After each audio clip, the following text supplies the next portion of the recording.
Hey folks, welcome to my battle vlog. Haven't done an update on this for a while. Haven't really been playing board games, or any games really, except for my role-playing game, Pathfinder. Try to play that at least once, maybe twice a month, which I'm due for another session shortly. So stay tuned for that stuff, but that's a whole different topic. Board gaming, battle vlog, all that goodness. I finally dug into Lock and Load Tactical Heroes of the Motherland. That's the box I got. And I'm playing the first scenario suggested for new players, which is Rattenkrieg. Stalingrad, 1942. And I'm having a great time. So far, I've only played one game prior to this, a couple days ago. It was just I threw down some units, no support weapons or anything, no heroes.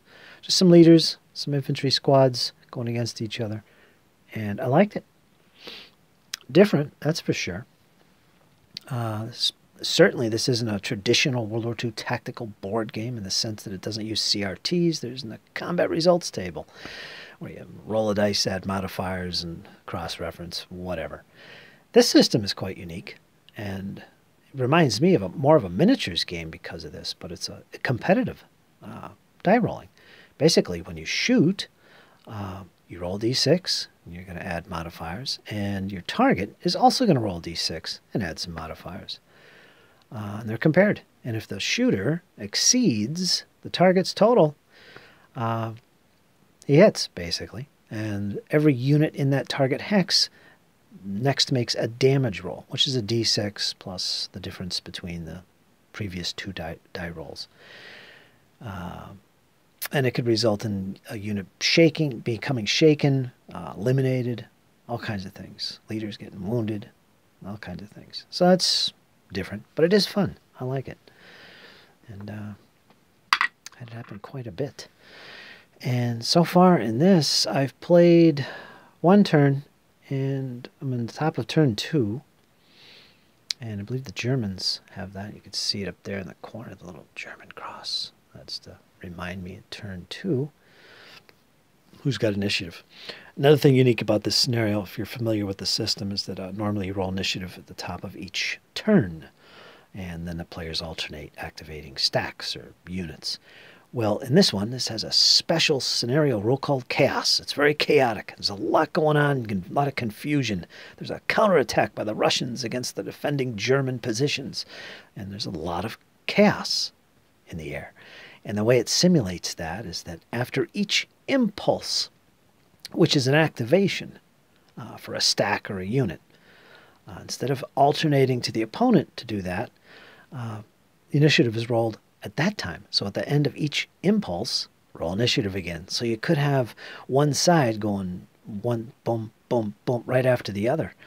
And yeah, so that's different. So far, in turn 1, it was mostly dominated by the Russians going first. I mean, they were winning the ties, which goes to whoever won the previous initiative.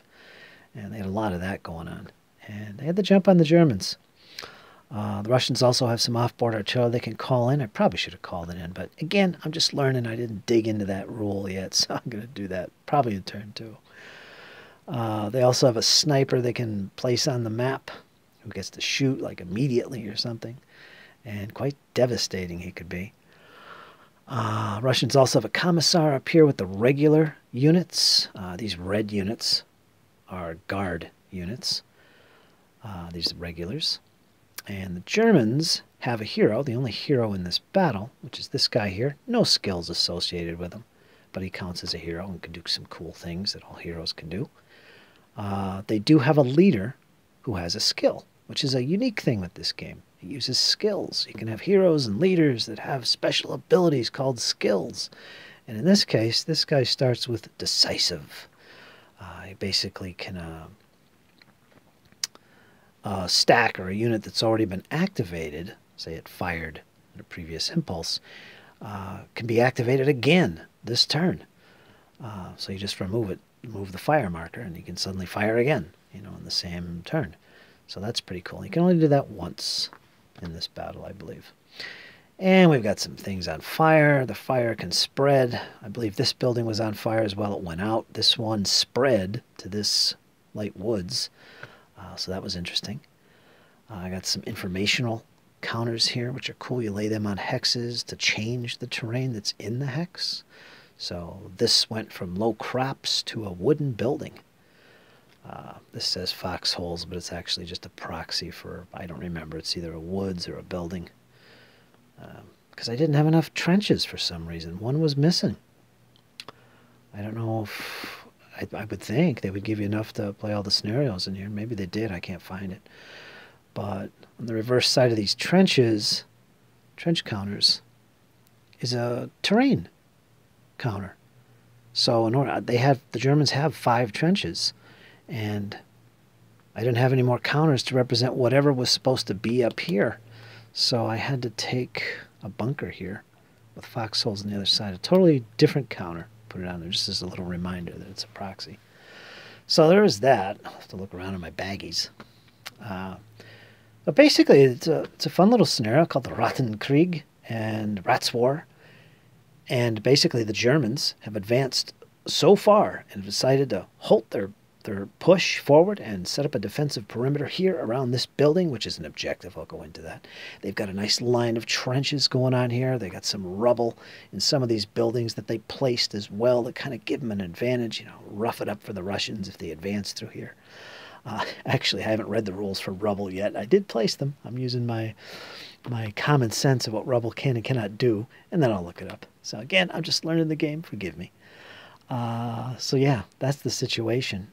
However, Germans, waiting for the reinforcements, halting their push forward, are surprised and thrown into chaos, as both sides are, as I mentioned, the chaos special rule, as the Russians are counterattacking against the Germans, unsuspecting that. So we've got the Russians here with a commissar, some regular units here, and some guard units up here. They don't have any heroes, anything like that. They got a Molotov cocktail in here. They do have a sniper they can bring on the board, and they also have off-board artillery they can call in, which I probably should have done in the first turn. But again, I'm just learning the game. I'll probably do it this turn. We'll see. But so far, it's pretty good fun. I'm enjoying it. Very tactical game. If you like World War II tactical games, this is good fun, folks. If you like ASL starter kits or full ASL, or if you like Conflict of Heroes or Combat Commander, it's a nice game. I'm having a good time. It's my first real scenario with it. As you guys know, I'm a big fan of ASL, the starter kits, Conflict of Heroes as well. So this fits in perfectly. Depending on how my mood and how deep I want to get into something, I've got some choices here. I got Conflict of Heroes, which is fun and unique, and, you know, cards. And I got this, which, again, just learning it, but I am liking it. This system here, which is very fluid playing, competitive die rolling, not a traditional tactical board game. It's got unique things with competitive die rolls, like I said, as well as things like skills, which is pretty cool. And a very narrative-focused type of game, I think this is, which is great because I love that. And then, of course, they got ASL, which is, you know, in-depth detail as much as you want it anyway. Sometimes I get a craving for that. But most of all, with ASL, the thing with that is I just love to reminisce about the old days. I used to play Squad Leader back in the day in the 80s and had a lot of good memories. So it's fun to break out those maps or replay some of those old scenarios from Squad Leader with the ASL rules as they currently are, especially with the starter kits. It's all good fun. So this is what I'm up to, folks. Having a good time.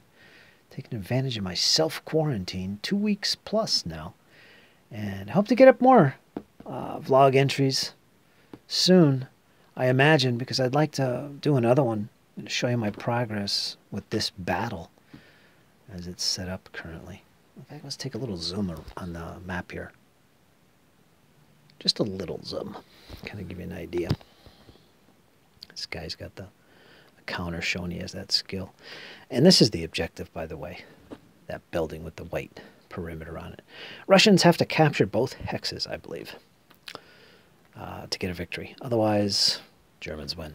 It's the only way the Russians can win. So they're going to try and push down here. my tactics are basically got the regulars over here. They've got yeah, they got a 12.7 millimeter machine gun set up here, and they have a DP-28 attached to that squad. Nothing special over here, but it's a lot of men. Their whole goal is basically to put down as much firepower as they can. They deployed second, so they knew there was an MG42 down here set up covering this whole approach. And also up here, where is it? There's another, it's over here. And that stack is another mounted MG42. They knew that, but their whole purpose right now is just to put down suppression fire. Fire on these guys, hit those heavy machine guns, reduce the ability of the Germans to respond with some devastating fire. So I don't intend to push with these guys initially. I would like to get that bombardment in before I make my big assault, which is going to come from the guards right here. Lieutenant Petrov is going to be leading the guards units. I guess he can only command guard units. I think that's how this game works. Can't command the regulars. But he's going to be leading the assault here. He's got a bunch of squads with him. This one as well. Typical guards, submachine gun type units. They have a range of 2 hexes, that kind of thing. But they're going to be pushing across the streets there. I'm going to look into laying smoke if I can do that. I'll have to read the nationality rules for that. But that would be preferable. If I can do that, I will do that. Otherwise, we're crossing the street in the open. It could be devastating, especially with an MG42 here. And their leader here, who's a 716. Their morale is 7. Morale modifier is 1. And the 6 in the bottom there is their movement factor. That modifier of 1 is important because it modifies this stack's shooting and helps them to rally and some other things. So he's dangerous. Russians also have similar 716 statted Lieutenant Petrov. But anyway, they're going to be leading the assault, probably after a bombardment, which I can call in 1 per game. So I'm going to call that in if I can. I don't blow myself up. It is pretty close range. And do have some more guard units over here. They're kind of just being a distraction, trying to draw the Germans to fire on that position with these units to kind of help these guys so they don't take a lot of fire and be able to cross at the first opportunity when it happens. So I'm trying to threaten this, you know. And I don't think the Germans want to lose this. Otherwise, the Germans are going to be vulnerable on this flank. These 2 units of Germans are a reserve. Basically, they got who is this? Lieutenant Kasch and a squad 164 back here. One of the better morale units on the German side, along with this hero who's a 6 morale. But it's really fun. I'm having a good time. So that's kind of the gist of what I'm trying to do here. I'll update you guys what happens with the next vlog update. And maybe these fires will go out. I don't know if I mentioned that, but there was this building up here was on fire and it went out. Starting on turn 2, you check it. And this one stayed. And if it stays, it spreads to an adjacent hex, which is randomly determined, unless it's all open in this case. It has to go to a wooded area or building or something. This was the only one. So it spread into this hex, which will drive troops out of. They can't remain there, that kind of thing. So it's pretty cool. Like I said, the thing I'm really enjoying about this Lock and Load Tactical is it's got a lot of narrative potential for your games, and it's not a burdensome game in terms of mechanics where your mind is just on how to do this, how to do that, how far is this supposed to represent. You know, you're not burdened with all that. There's a lot of room there to let your imagination go wild and explore the story that's unfolding on your tabletop. And that's what I'm liking about this. Anybody that knows me knows I love narrative in my games. And so this is a strong point for this system, Lock and Load Tactical.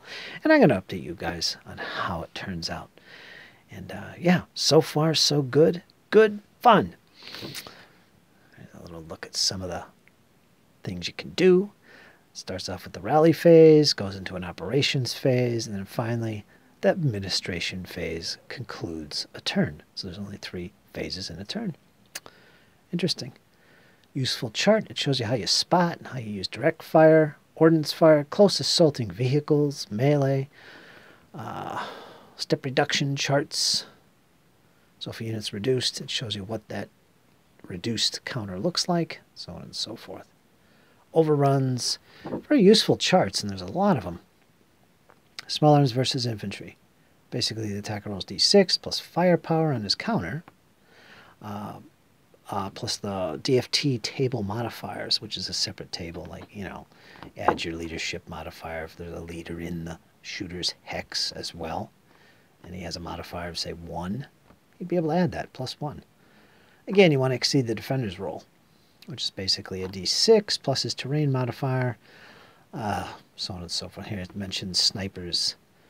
Their terrain modifier is doubled except from artilleries and sniper. Yeah, very useful charts. And some duplicate stats for the vehicle counters. The reverse side is like a table here, which I haven't read anything about, so I have no clue how that works. Ooh, King Tiger. Nice. I don't know what the numbers mean, though, so I don't know how nice that really is in this game. But I know the King Tiger, so I can only imagine. So yeah, folks, having a good time here, and I'll make another update for you guys. Hope you guys are hanging in there. Hope you guys are getting some games in. Leave me a comment section. Tell me if you're playing a board game or a miniatures game or role playing. What are you doing during this quarantine time? And I hope you're enjoying the hobby as much as I am. Now's the time to do it. So I guess that's it. All right, folks, I will make another update soon. Like, share, subscribe. Leave me some feedback, comments, and all that good stuff. And remember, hang in there. It's only going to get better, folks. And that's the truth. Take care.